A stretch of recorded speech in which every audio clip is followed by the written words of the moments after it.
Firstly, I'd like to say that it is both a pleasure and an honor being able to share this platform with all the other great speakers that we have today. Thank you, Mark, for putting this together. 97% of e-commerce businesses will fail within a year of inception. This isn't as romantic as some other people might have you believe. Really, the purpose of my talk is to paint a very realistic perspective of what businesses can achieve with e-commerce and digitization. Over the past couple of months, as we emerge out of this period of great uncertainty, I've actually been seeing a worrying number of very misleading claims being made by opportunistic e-commerce service providers. And these are claims mainly on the grounds of how easy it potentially could be to succeed at business with e-commerce. They'll come out saying that it's as easy as attending one of their webinars, taking some of their advice, and setting up an e-commerce storefront. Wrong. All right, it doesn't end there. One of the biggest mistakes that a lot of these service providers make is that obviously they've got a vested interest in selling you their services as soon as possible, and kind of ejecting themselves from that engagement as soon as possible, right? And so all that a lot of these people want to do is get you to enlist their service to set up an e-commerce storefront online. Just the basics.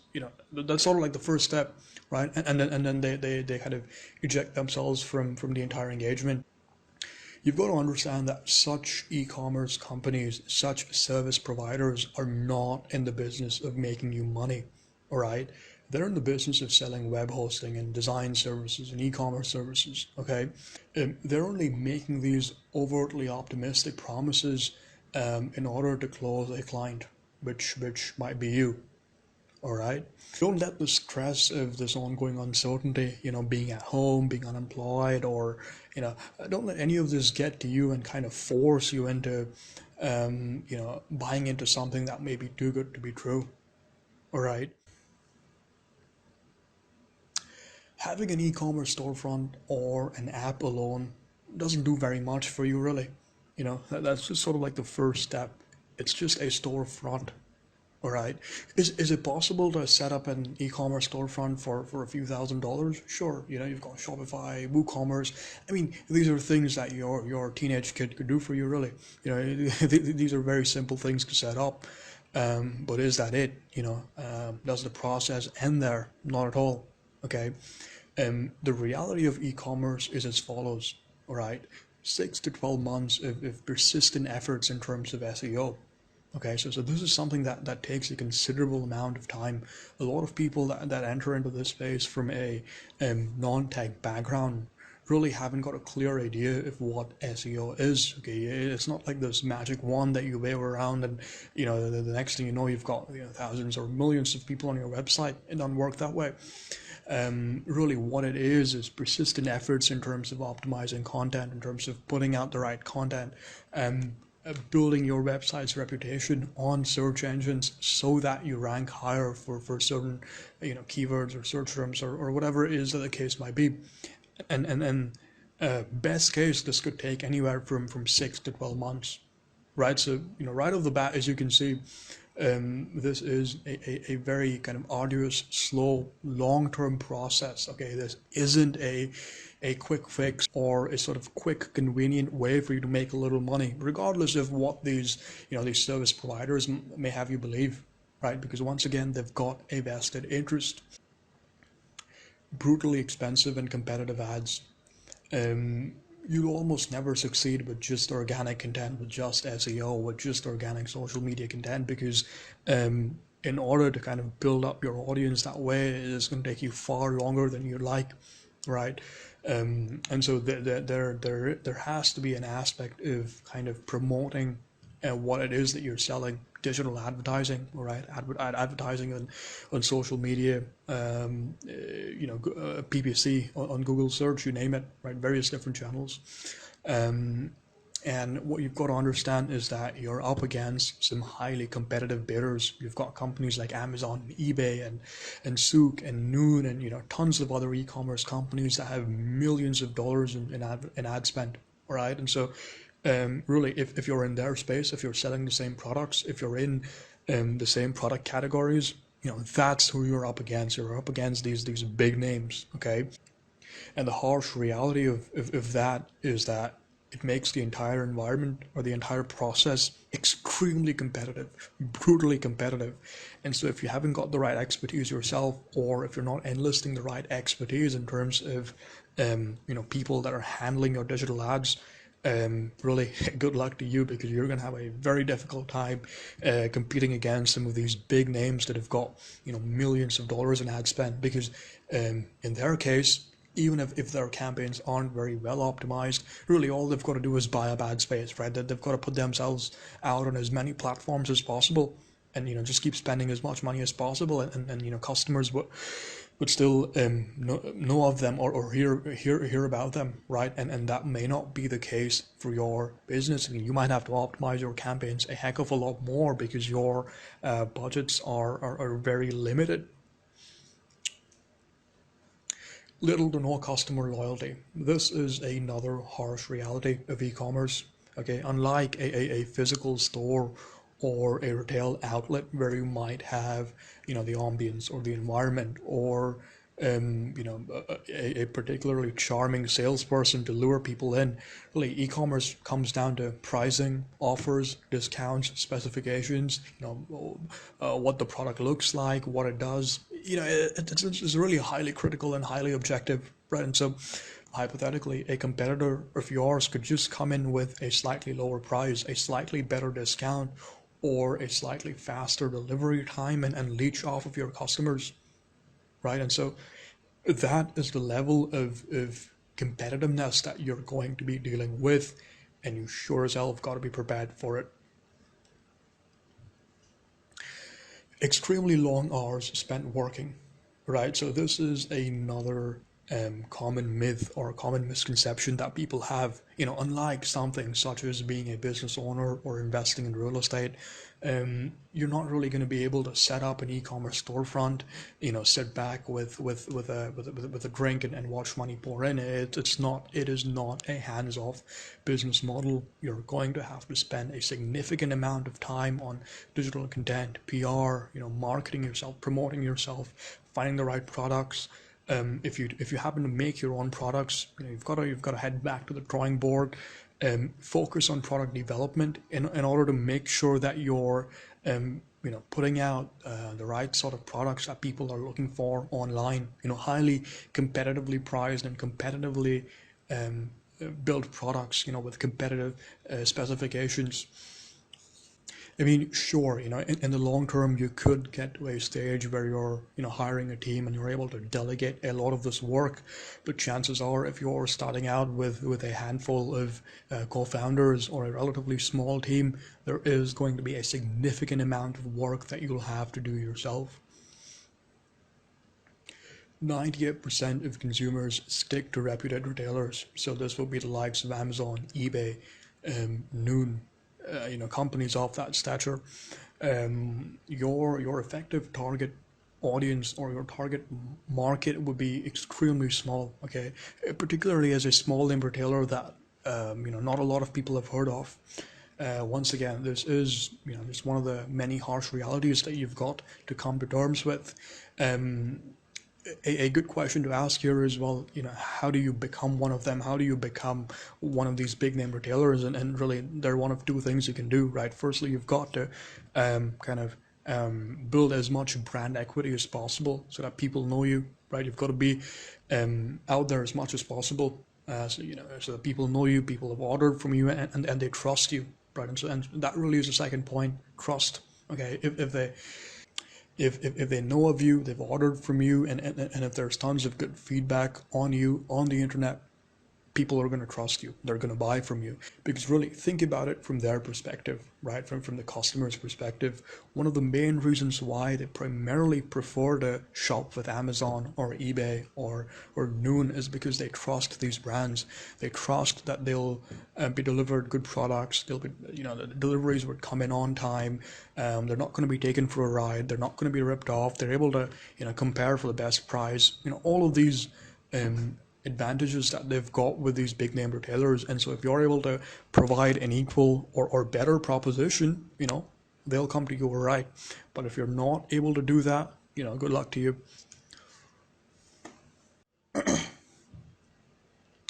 85 to 90% cart abandonment. This is another harsh reality that you have to come to terms with.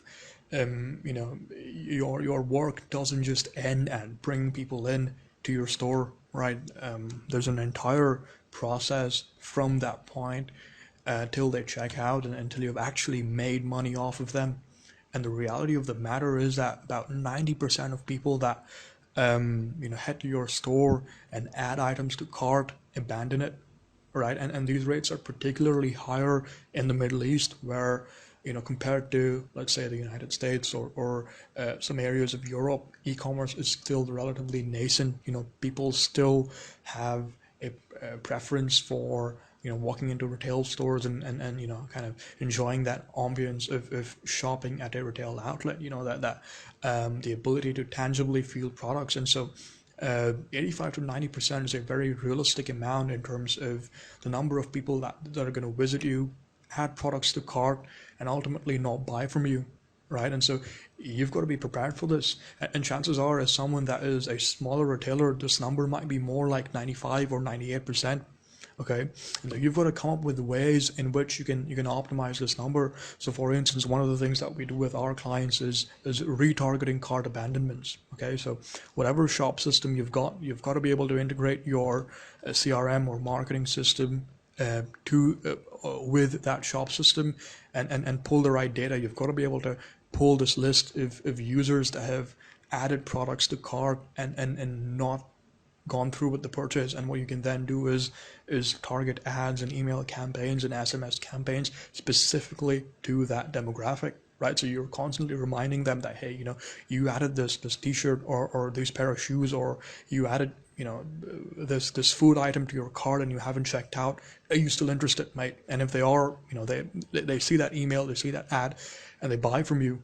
Okay, so you've got to have these processes set up, and a lot of these processes can even be automated, right? And so all you've got to do is find the right person to set all of this up, and that could make life a heck of a lot easier for you. So is it even possible to succeed with e-commerce, and is there money to be made? The short answer, sure, there is. Of course there is. My point with this presentation was not to scare you away from this line of business, but only to debunk some of the myths and sort of fairy tales that you might see out there. This buttered up version of what it is. Really the reality is that it's just like any other business. All right, you've got to put in a considerable amount of work to build the right audience, to build the right customer base that will make you money. One of the other common questions that come up when I have these discussions with clients, or when I address this topic at talks, is, well, what are some general guidelines that can be followed?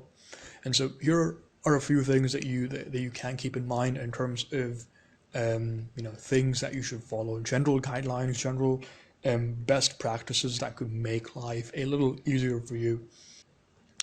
Do not underestimate the long-term investment required. Okay, so as I've mentioned before, setting up an e-commerce storefront online is not the only expense that you've got, right? You've got to consider many more things, such as ad spend, your advertising dollars, content curation, marketing, operations, warehousing products, sourcing products, inventory management. I mean, you name it, your delivery infrastructure. There are several other areas that you've got to consider.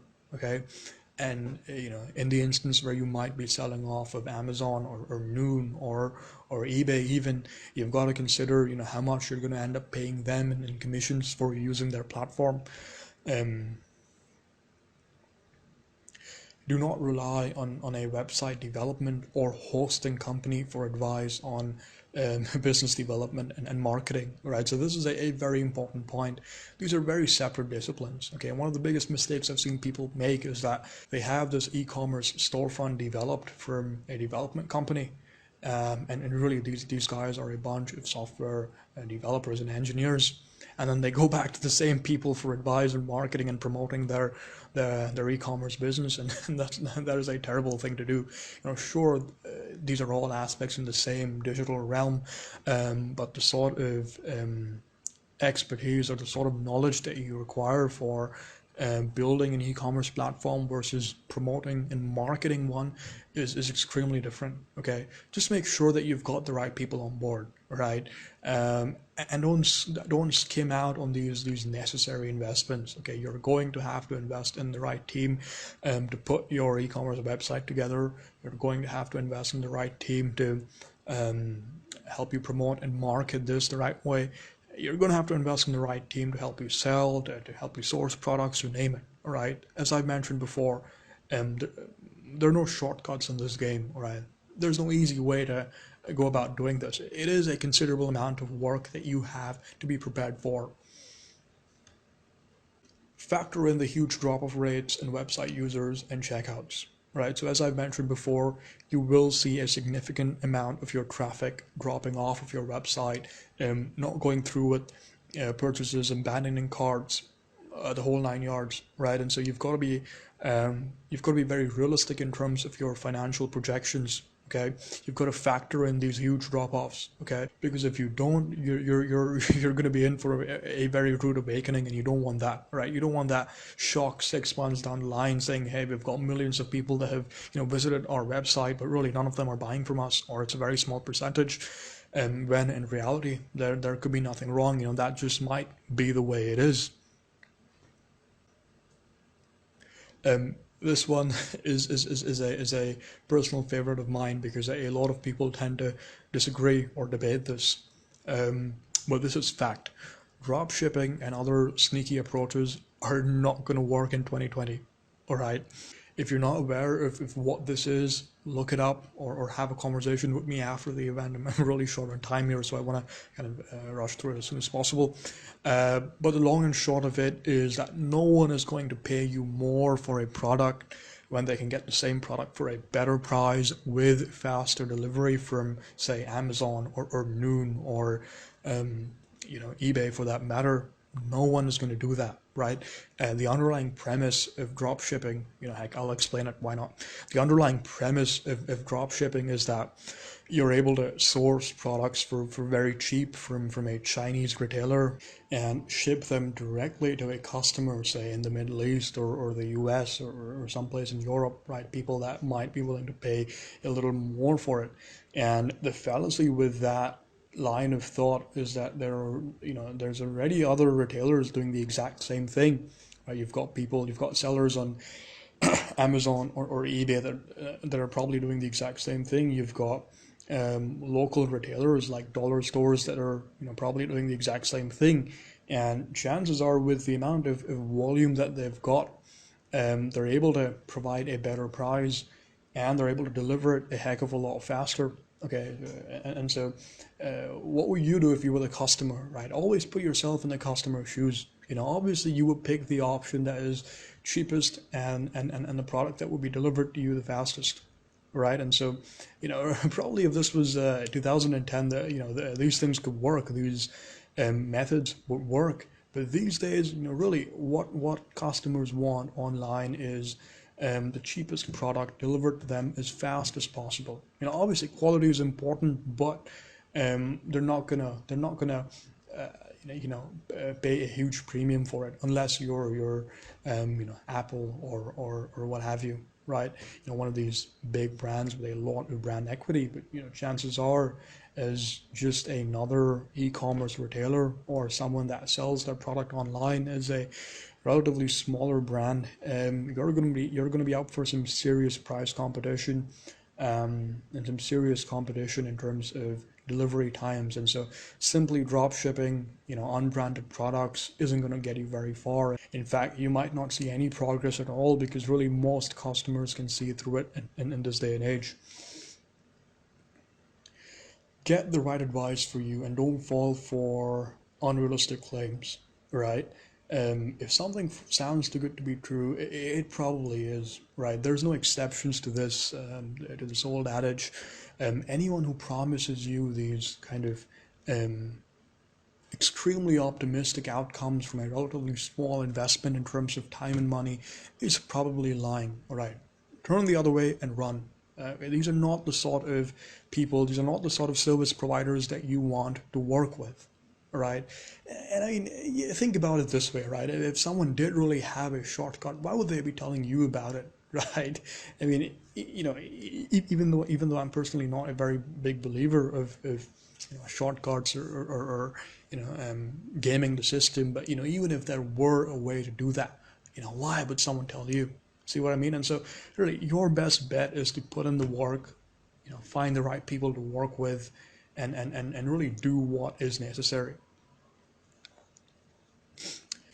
A good question for you to be asking me by now would be, what qualifies me to make these claims and analyses? And really, the answer to that is pretty straightforward. I've had the good fortune of being able to work on some very interesting e-commerce projects in various different industries now. You can see some of them up there on my presentation, and I'd be glad to elaborate a little more on some of these experiences and some of these use cases for anyone that may be interested. And if that's the case, you know where to find me. I'm afraid I'm out of my time that was allocated for this talk, and I look forward to being able to share more such insights on similar platforms.